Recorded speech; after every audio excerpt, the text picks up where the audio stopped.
The glittering facade of global celebrity often masks a chaotic undercurrent of vulnerability, insecurity, and an insatiable desire for public validation.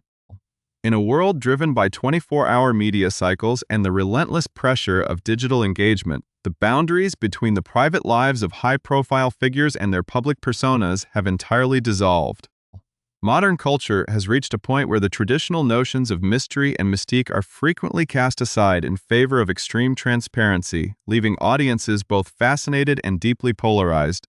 This phenomenon transcends simple fame, transforming the intimate struggles, relationship dynamics, and personal choices of the rich and famous into a form of public theater where every detail is dissected, debated, and consumed by millions. The collective fascination with these public confessions speaks volumes about contemporary society, where the line between empowering authenticity and problematic oversharing has become increasingly blurred, challenging how we view personal dignity and the long-term impact of such revelations on future generations. Before we delve deeper into this compelling examination of fame, vulnerability, and the modern entertainment landscape, please take a brief moment to subscribe to our channel and activate notifications to ensure you never miss any of our upcoming deep dives into the world of popular culture. At the very center of this brewing cultural conversation is one of the most cognizable, celebrated, and overtly confident women in the modern entertainment industry. Known globally for her striking appearance, successful career, and sharp media savvy, she has long symbolized a particular brand of contemporary empowerment and effortless glamour. To the outside observer, her life appears to be an enviable tapestry of high-fashion runways, exclusive red carpets, and an apparently unshakable sense of self-assurance. For years, she has skillfully navigated the complex machinery of international fame, presenting herself as a woman fully in control of her image, her body, and her narrative in a highly competitive industry. This carefully curated perception of absolute confidence, however, has recently been challenged by an unprecedented wave of self-reflection that has left both critics and dedicated followers utterly stunned, forcing many to re-examine the true nature of the personalities we elevate to the global stage. The catalyst for this intense nationwide dialogue is an extraordinarily raw, deeply intimate, and highly controversial essay published in a prominent New York media outlet. Rather than reinforcing the polished image of a self-sufficient modern icon, this sweeping written narrative functions as a complex, unnavigable window into an intensely personal world of post-divorce dating, single motherhood, and profound emotional uncertainty. Written with an almost aggressive level of transparency, the piece strips away the protective layers of celebrity mystique, exposing a level of insecurity that few could have anticipated from a figure of such global standing. For many readers and cultural commentators, the essay represents a jarring departure from traditional public relations strategy, operating less like a measured literary contribution and more like a chaotic, unfiltered release of internal thoughts, anxieties, and deeply private memories. This sudden shift from a celebrated symbol of poise to a deeply vulnerable oversharer has ignited a fierce debate about the motivations behind such extreme public disclosures. While some view the essay as a radical and courageous act of modern transparency, others interpret it as a deeply unsettling manifestation of an insatiable need for external validation, suggesting that even the most beautiful and seemingly secure individuals can remain bound by profound internal doubts. The stark contrast between the glamorous public persona and the raw, sometimes grueling details of her personal life has created a captivating narrative that extends far beyond the boundaries of standard celebrity gossip. It raises fundamental questions about the true cost of living life entirely in the public eye and the psychological toll of balancing the heavy responsibilities of motherhood with the chaotic realities of a newly single life in a hyper-focused media environment. As the public continues to process the sheer volume of intimate revelations contained within the piece, the narrative expands to encompass a broader commentary on the nature of modern relationships, the struggles of navigating a high-profile divorce, and the distinct challenges faced by single mothers in the spotlight. The story is not merely about a single individual's personal choices, but rather a reflective mirror looking back at a culture that simultaneously demands perfect aesthetic beauty and authentic, unfiltered trauma. This complex dynamic sets the stage for a much larger, more intricate examination of the specific events, unusual characters, and shocking admissions that define this controversial chapter in contemporary celebrity history. ensuring that the conversation will continue to resonate across the cultural landscape for a very long time to come. The sheer intensity of these confessions deepens significantly as the narrative transitions from broad emotional reflections into a series of highly specific, shockingly intimate encounters that have left audiences completely breathless. Having severed ties with her former husband, Sebastian Bear McLeod, in 2022, Emily Ratajkowski, at 35 years old, found herself navigating the unpredictable and often treacherous waters of the modern dating scene as a single mother. What followed was a period of intense personal experimentation, which she chose to broadcast to the world in a manner so vivid and unvarnished that it has been described by critics as absolutely gruesome. The central romantic escapade detailed in this controversial literary account involves an individual she openly describes as physically and emotionally unattractive, a person she uniquely labels as the elder millennial. Despite her apparent lack of genuine attraction or respect for this companion, she admits that her primary motivation was not a quest for true romance, but rather a desperate craving for attention and a powerful need to feel a man's desire. Reminding herself that she was still a vibrant sexual being rather than just the weary mother of a young toddler, this raw admission sets a remarkably tense and uncomfortable tone for the encounters that followed,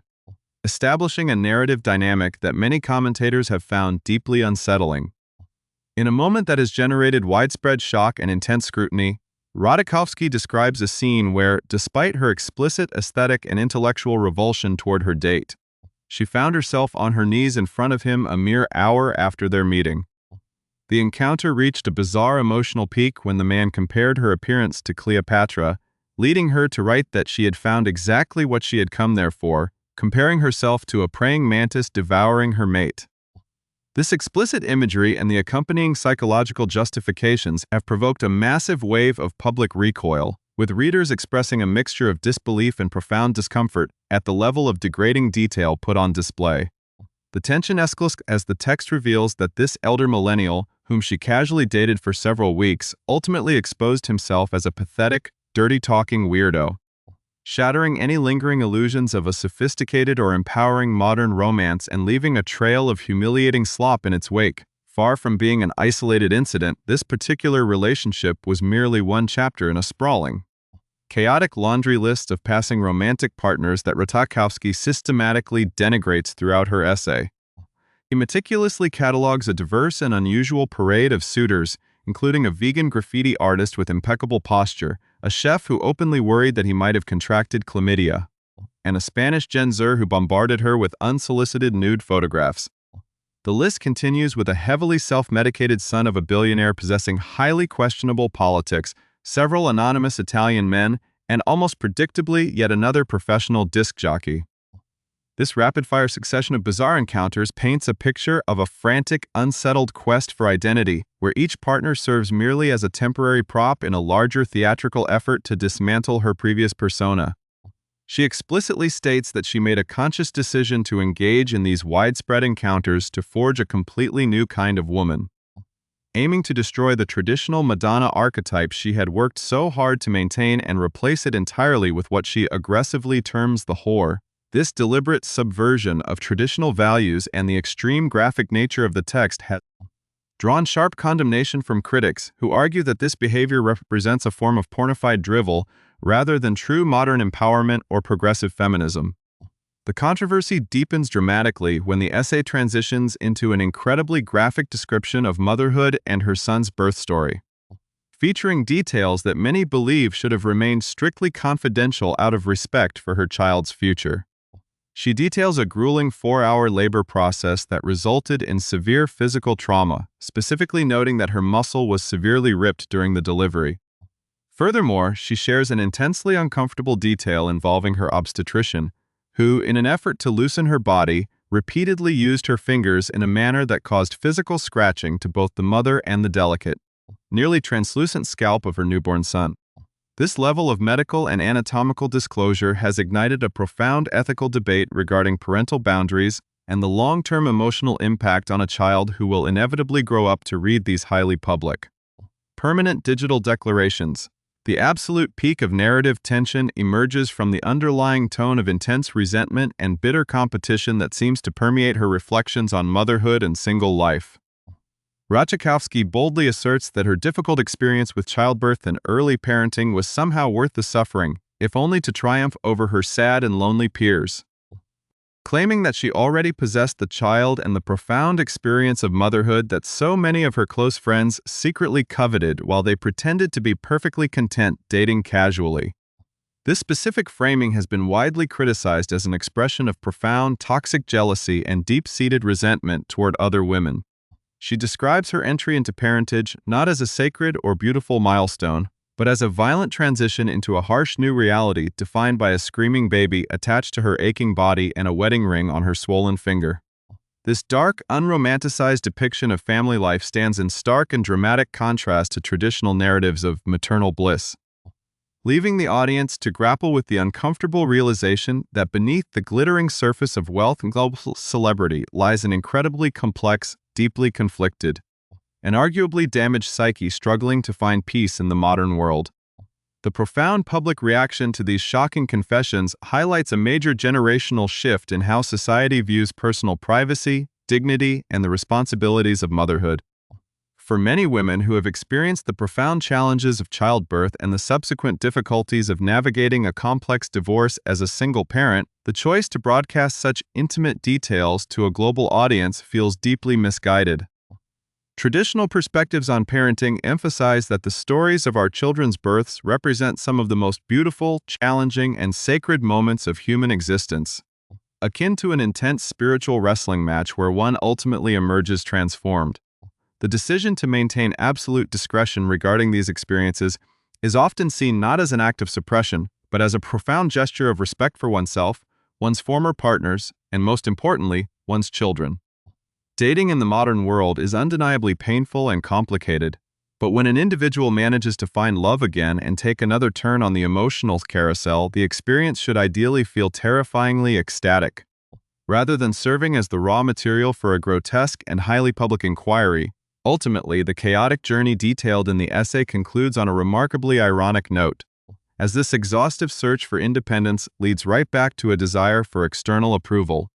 After weeks of casual dating and navigating the unsettling behavior of the elder millennial, the narrative finds a strange sense of solace not in genuine self-actualization, but in a throwaway remark from a high-priced divorce lawyer. This legal professional casually reassures her that she was entirely right to leave her husband, a comment that provides an immediate sense of validation. This conclusion exposes a striking paradox, revealing that despite a deliberate and aggressive attempt to shatter traditional societal expectations and reinvent herself as an entirely autonomous woman, she remains deeply dependent on the opinions and validation of complete strangers to confirm her self-worth. For impressionable audiences looking for a meaningful roadmap through the complexities of modern relationships and personal identity, the ultimate lesson of this entire public spectacle can be distilled into a remarkably simple and timeless principle, which is to possess genuine self-respect and maintain personal boundaries as this dramatic chapter of public oversharing continues to spark widespread conversation. The broader entertainment landscape offers a series of equally captivating and highly unusual developments that mirror this theme of high-profile single life and public scrutiny. In a completely unexpected turn of events, the controversial and widely discussed actor Armie Hammer has made a highly publicized return to the social spotlight, generating an immense wave of media fascination. Following a prolonged period of intense public isolation and severe professional consequences stemming from bizarre and highly publicized past allegations, the actor has officially embarked on a high-profile romantic relationship with fashion model Reagan Newman. This sudden pairing has immediately reignited intense public curiosity regarding his personal life and dating habits, leading many light-hearted media commentators to jokingly express hope that his new companion has taken every necessary health and safety precaution before diving into this notoriously unpredictable relationship dynamic. Meanwhile, the cultural energy of the sports and entertainment world reached an absolute fever pitch in the heart of New York City, where the historic New York Knickerbockers secured a spectacular NBA championship victory in a thrilling 5-game series. The monumental sports triumph triggered an unprecedented wave of massive public celebrations across the entire metropolitan area, though the euphoric atmosphere was quickly tarnished by the reckless actions of a small group of chaotic fans. In a shocking display of destructive enthusiasm, several individuals celebrated the historic victory by setting fire to a school bus directly in the middle of Times Square, creating a jarring visual image that perfectly embodies the concept of snatching a humiliating defeat from the absolute jaws of a glorious victory. This chaotic incident served as a stark reminder of how quickly collective joy can transform into lawless public disruption when the intense passions of a massive urban crowd are left completely unchecked. Just blocks away from this chaotic sports celebration, another fascinating public encounter unfolded outside the sports arena, featuring the legendary comedy icon Jerry Seinfeld. As the celebrated television creator was attempting to depart from Game 4 of the high-stakes basketball series between the Knicks and the Spurs, he was suddenly and aggressively confronted by a highly vocal social media influencer. The digital content creator attempted to corner the comedian, loudly shouting demands for him to publicly declare a specific highly charged geopolitical slogan as he walked toward his waiting vehicle. Without hesitation or a single moment of visible discomfort, the veteran comedian delivered a devastatingly sharp and immediate counter-argument, completely shutting down the confrontation by calmly stating that the concept simply does not exist. This swift, ice-cold interaction perfectly highlighted his legendary comedic persona, demonstrating that as a master of a historic television show famously centered entirely around nothing, he remains an absolute world-class expert on navigating existential emptiness and handling aggressive public ambush tactics with effortless poise. Simultaneously, the world of high fashion and aging Hollywood royalty provided its own share of intrigue, as the iconic 62-year-old actor Brad Pitt was spotted sporting a distinctive pair of aviator glasses featuring unique tinted lenses. While some fashion critics and media commentators quickly whispered that the specialized eyewear has officially become the definitive go-to accessory for gentlemen navigating a classic second midlife crisis, others noted the practical nature of the choice. The uniquely styled glasses may very well be a clever and fashionable attempt to conceal the unmistakable reading lines of standard bifocals. But the public consensus remains absolutely unanimous that even if the legendary actor is actively trying to downplay his historic good looks, there is absolutely no hiding the fact that he remains an extraordinarily attractive and magnetic figure on the global stage. Finally, the international spotlight turned toward a remarkable display of youthful bravado within the unique realm of high-profile political offspring and aspiring creative talent. The young, aspiring musical artist Justin Trudeau, who happens to be the son of the prominent Canadian political figure Justin Trudeau, turned heads across the industry with a series of incredibly confident public statements regarding his independent creative journey. Speaking openly about his burgeoning music career and his relationship with his famous father, the ambitious young artist boldly declared that he was fully capable of achieving widespread creative success entirely on his own merits, stating with absolute certainty that he could have accomplished his goals with or without his father's considerable influence. While critics quickly labeled him as the latest prominent example of a contemporary nepotism baby, industry insiders jokingly speculated that the confident young performer would undoubtedly find himself opening a major concert series for his father's rumored new companion, the global pop superstar Katy Perry. This fascinating convergence of music, politics, and celebrity romance perfectly encapsulates the modern entertainment landscape, where personal identity, public perception, and family legacy remain permanently intertwined in a continuous cycle of global fascination.